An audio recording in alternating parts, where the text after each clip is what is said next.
Testing natin camera ha. Kung malakas ang audio ko, tuloy tayo. Okay, go! Welcome po sa aking YouTube channel, Randy Chinel. Paki-subscribe, like, and share sa aking YouTube channel. At hayaan niyo muna batiin ko kayo ng magandang umaga, magandang tanghali, magandang gabi sa inyo lahat. Sana po nasa mabuti kayong kalagayan at palayo sa karamdaman. Okay? Lalong-lalo yung mga OFW dyan sa abroad. Kumusta po kayo dyan? Sana po nasa malayo kayong karamdaman at kapahamakan. Okay? Ingat-ingat kayo lagi dyan sa abroad. So, itong vlog ko ay patungkol to doon kay Kuya Bal.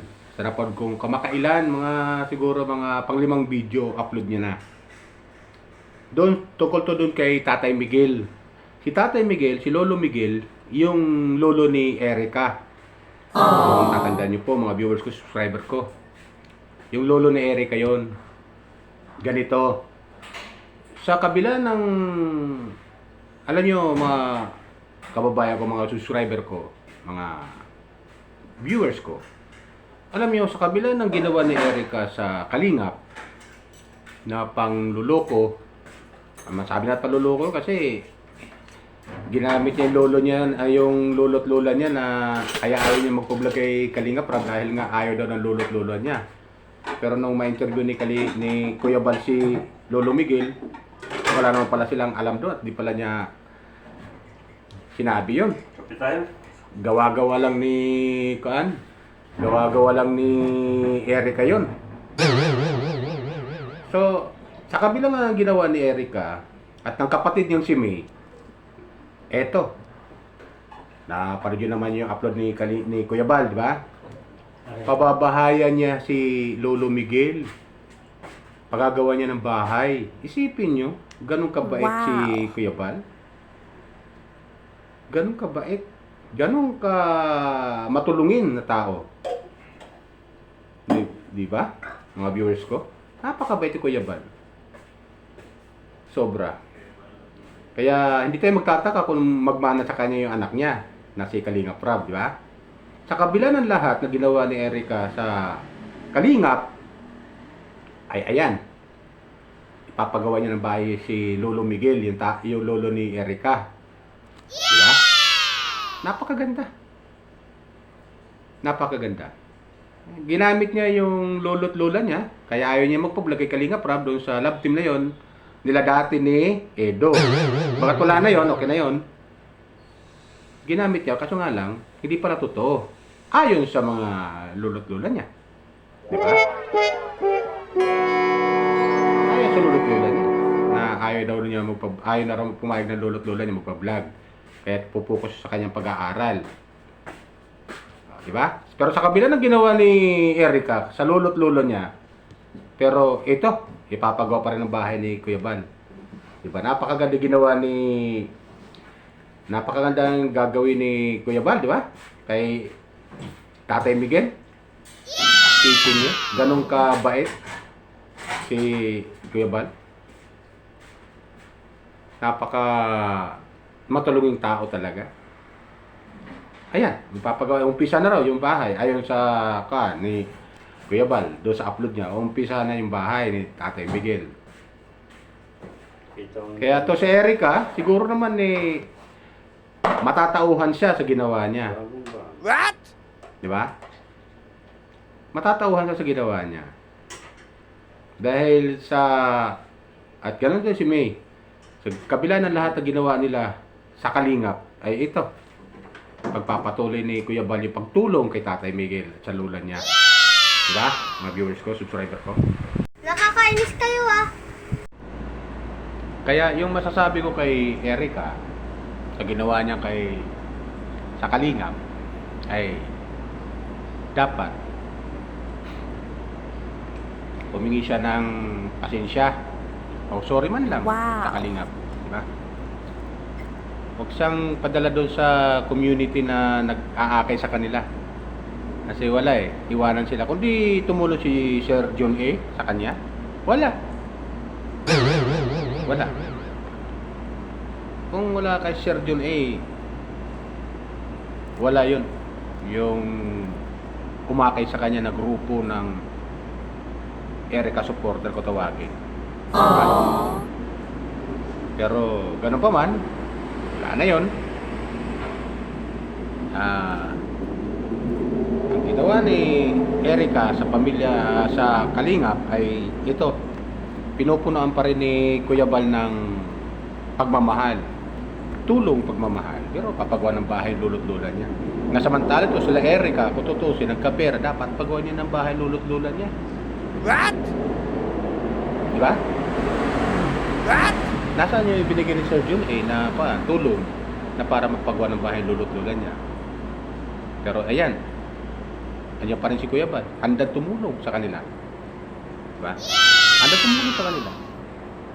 Bagamat hindi na ganun kaganda yung pakikisama ng Kalingap kay Erica at saka kay May. Pero doon sa lulot-lula ni Erica at saka ni May ay todo ang suporta ni Kuya Bal. Todo ang suporta. Di ba? Grabe magmahal si Kuya Bal sa kanya mga tinutulungan. Napakaganda talaga ng adhikain ni Kuya Bal. Kaya shoutout sa iyo, Kuya Bal, ha. Kalingap Rab, shoutout sa inyo.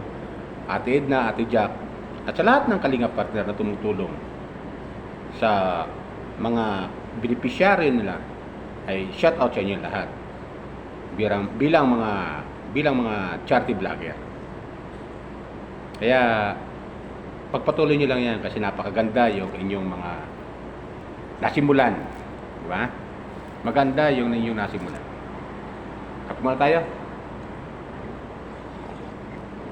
Kawawa naman. Pero magkaganon pa man ay mahal pa rin ni Kuya Bal sila Tatay Miguel at saka si Lola Miguel, mag-asawa na lolo't lola ni Erica. Mahal pa rin, pinapasyalan pa rin niya, naibablog pa rin niya ni Kuya Bal.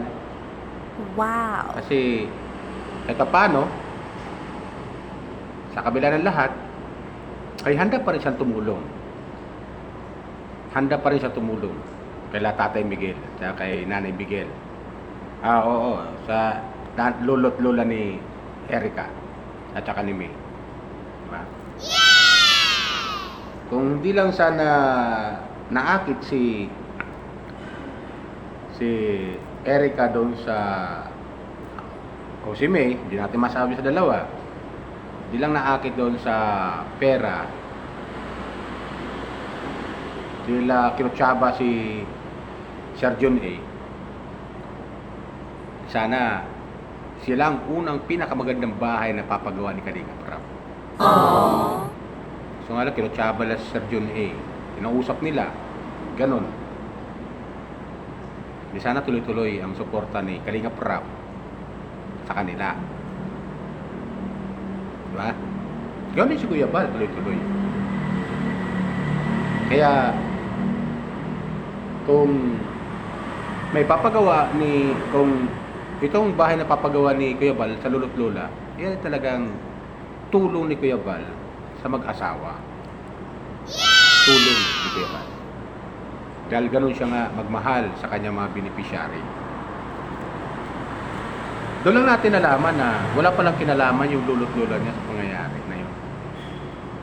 Ginamit lang nila yung lolo't lola. Akesyo, ayaw na magpa-vlog kasi pupuko sa pag-aaral. Ganon, ayaw ng lolo't lola niya, pumayag, lolo't lola niya. Ngayon pala, wala pala mga alam yung lolo't lola niya. Sa ginawa nito ni May, lalo ito si May talaga yung pinakakuan dyan eh. Alam niyo mga viewers ko, napanood ko yung mga previous na nag-vlog sa kanila. Dito sa circle, pictural sila. Pero wala nangyari. Diba? Parang iniwan sila sa ere. Hanggang sa natagpuan sila ni Kalingap Rab, doon lalo sila nakilala. Lalo nung ilag team sila, si Erica, itong si Erica, ipilag team kay Edo. What? At nagkaroon nga ng Edrica. Diba? Doon sila nakilala kay Kalingap Rab. Kaya di tayo magtataka kung bakit nakilala si Erica ni Sir Jun A. Biro mo, si Sir Jun yung unang nagbigay ng kalahating milyon para sa pabahay. Pero doon sa mga previous na mga nag-vlog sa kanila, dito sa circle, picture nila, wala. Di sila kilala ni Sir Jun A. Dahil si Sir Jun A, matagal nang taga-subaybay ni Kalingap Rab. Ng Kalingap. Taga-subaybay, mga viewers talaga, subscriber ni Kalingap Rab.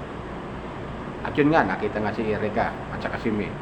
So nga lang, di natin alam kung ano ginawa ni May. Pakikipag-usap kay Sir Jun A, yun nga. Sinarili na nila. Nagsarili sila. Pero ang kabila natin, okay na yun, wala na yun. Mga viewers ko. Wala na yan. Kasi, matagal na yan eh. So nga lang, yun nga ang kinukuhaan ko lang dito. Ang pinupunto ko lang dito, sa kabila ng lahat ng ginawa nila, Erica at saka ni May, pero adyan pa rin si Kuya Bal, handang tumulong pa rin. Tutulong na yung lulot-lula niya, na dapat sila ang tutulong sa lulot-lula niya. Ito si Erica at saka si May, dapat sila ang tutulong sa lulot-lula, pero pinabayaan eh. Kaya galit-galit yung tsahin eh. Nila Erica eh. Galit-galit yung tsahin. Di ba napanood natin yung mga salita nila noon? Panood natin kay Kuya Bal, interview ni Kuya Bal, gano'n. Kaya galit-galit yung tsahin sa kanila eh, sa ginawa nila eh. Diba? So, yun lang mga viewers ko, subscriber ko. Baka meron pang hindi nakapag-subscribe dyan sa ating channel, sa aking channel, Rabbit Channel. Pag-subscribe lang po, like and share sa aking YouTube channel. Okay? Yun po. Ingat po tayo lagi. Pagpalain po tayo ng pumay kapal. Bye!